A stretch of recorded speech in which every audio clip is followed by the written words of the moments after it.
Evo Nest tutorial video. Device unboxing. Open the Nest package. On the foam protective cover, there is one document bag, one triangular key. Below the foam protective cover, there is one set of Nest main unit. Nest main unit introduction. Nest hatch.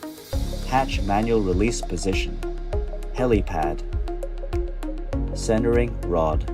Propeller rod. Aircraft charging connector.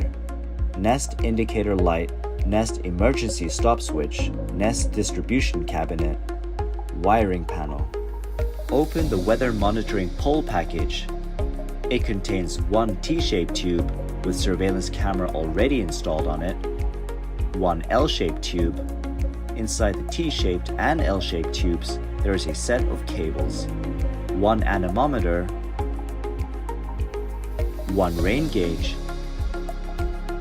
one connecting base plate, one reinforcement plate, 4 sets of Nest foot fixing plates, one Nest power cord,